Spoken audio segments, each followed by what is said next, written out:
மனம் விட்டு பேச, உணர்வுகளை பகிர, உங்கள் அடையாளம் கேட்காத, உரையாடல்கள் பதிவு செய்யப்படாத தற்கொலை தடுப்பு இலவச சேவை நேசம். அழைத்திடுங்கள் 0424222022. நேசம், வாழ்வதற்கோர் அழைப்பு.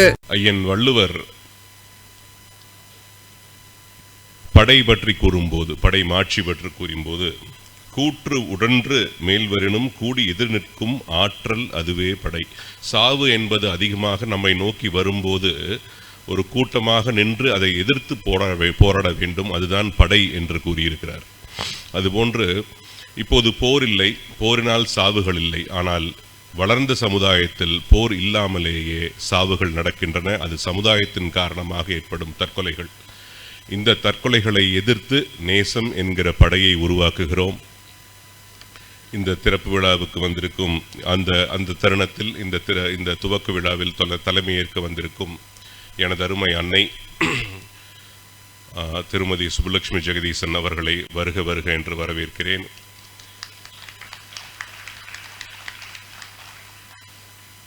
இங்கு வர எவ்வளவோ விரும்பியும் இதே நாளன்று அவர் பிறந்த நாளை கொண்டாடுவதால் வர இயலாமல் போன நமது மாவட்ட ஆட்சித்தலைவர் கிருஷ்ணனுனி அவர்களை இல்லாமல் இருந்தாலும் அவர் மனதளவில் நேசத்தோடு ஒன்றியமைக்காக நன்றி கூறி அவரையும் வரவேற்கிறேன்.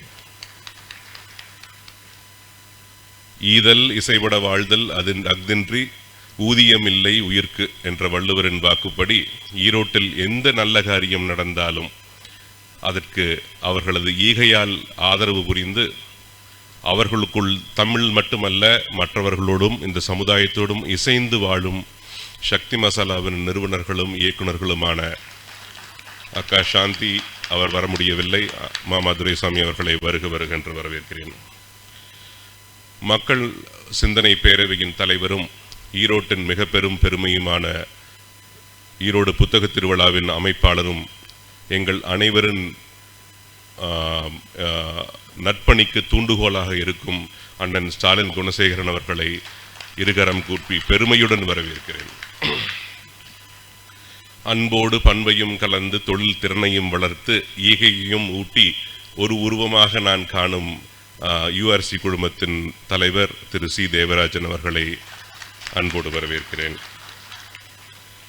ஸ்னேகா நிறுவனத்தின் மூலம் 36 ஆண்டுகளாக உயிர்காக்கும் இந்த உன்னத சேவையில் ஆர்வலராக பணிபுரிந்து ஸ்னேகா அறக்கட்டளையின் முன்னாள் இயக்குநராகவும் பணிபுரிந்து இன்று நேசத்தின் ஆர்வலர்களுக்கு கடம் பிடித்து இந்த சேவையை செய்வதில் உதவி நிற்கும் எங்கள் மதிப்பிற்குரிய திரு PV சங்கரநாராயணன் அவர்களை வரவேற்கிறேன். ஈரோட்டில் அறம் சார்ந்த இந்த பணிக்கு ஒரு நட்சத்திர அடையாளம் தேவை என்ற போது என்னிடம் என்னை பற்றி எதுவும் தெரியாத பட்சத்திலும் முன்பின் அறிமுகம் இல்லாத போதும் நேசத்தின் இந்த சேவையை மட்டுமே மனதில் கொண்டு அவருக்கு இன்று படப்பிடிப்பு ஹைதராபாத்தில் இருந்தாலும் அங்கிருந்து பறந்து வந்து ஈரோட்டில் நேசத்தின் சேவையை துவக்கி வைக்க வந்திருக்கும் சின்ன ஐயா கருப்பு பகலவன் திரு சத்யராஜ் அவர்களை வரவேற்கிறேன். எனது முதல் கவி பாரதியின் முதல் கவி என்னை பொறுத்தவரையில் கவிதை குயில் பாட்டு. அதன் இனிமை ஒப்பிட அவரது கவிதைகள் எதுவும் இல்லை என்று எண்ணுவேன்.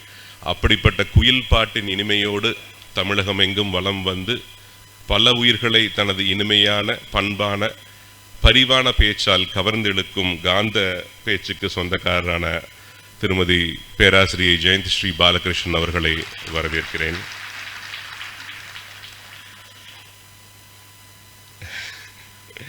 தற்கொலை சமுதாயத்தில் ஏற்படும் தாக்கத்தை குறைக்க நேசத்துக்கு ஆதரவு கரம் நீட்டி இங்கு வந்திருக்கும் ஏனைய பெரியோர்களையும் தாய்மார்களையும் நண்பர்களையும் நேசத்தின் பணியில் என்னை கடந்த சில மாதங்களாக நான் தொலைத்த பின்னும் என் மனதின் மையத்தை நடத்தி கொண்டிருக்கும் மனநல மருத்துவர்களையும் உளவியல் நிபுணர்களையும் மற்ற பணியாளர்களையும் அன்போடு வரவேற்கிறேன். நேசம் என்ற என் மனதில் இருந்த சிறு கனவை எடுத்து விதையாக்கி விதைத்து துளிர்விட வைத்திருக்கும் எனது அன்பு நண்பரும் இன்று நேசத்தின் முதல் இயக்குநராக பொறுப்பேற்றுக் கொள்ள இருக்கும் திரு வெற்றிவேல் முனைவர் அவர்களை அன்போடு அழைக்கிறேன். அன்போடு வருக வருக என்று வரவேற்கிறேன். இறுதியாக நேசத்தின் உயிர் மூச்சாக விளங்கி நேசத்தின் சேவையை மக்களுக்கு எடுத்துச் செல்லும் இந்த உயிர்காக்கும் உன்னத பணியில் உங்கள் வாழ்வுகளிலிருந்து வாரம் 4 மணி நேரம் கொடுக்க முடியும் என்று கூறி அதை செயல்படுத்தியும் காட்டி அதற்கான பயிற்சியையும் எடுத்து நேசத்தை உயிர்ப்பித்த எங்கள் அருமை நேசத்தின் தன்னாளர்கள் அனைவரையும், காப்பாளர்களையும், அவர்களுக்கு ஆதரவாக நின்று உதவும் அவர்களது குடும்பத்தாரையும் வரவேற்கிறேன். இந்த விழாவில் கலந்து கொண்டிருக்கும் பத்திரிகையாளர் நண்பர்கள், விழா அமைப்பாளர்கள், எங்களுக்கு உதவி செய்து வரும் அரிமா, ஜேசி, ரோட்டரி, ஒளிரும் ஈரோடு போன்ற அமைப்புகளின் அங்கத்தினர்களையும் வரவேற்கிறேன். நேசம் என்கிற இந்த சிறு அறத்தின் பயன் பற்றி கூறுகையில் நான் படித்த ஒரு சில வரிகள் எனக்கு நினைவுக்கு வந்தன. ஆலம் விதை என்பது மிகச் சிறியதான ஒன்று. ஒரு நகக்கண்ணில் ஒரு 50-100 விதைகளை பொருத்தி விடலாம். அவ்வளவு சிறியது ஆலமரத்தின் விதை.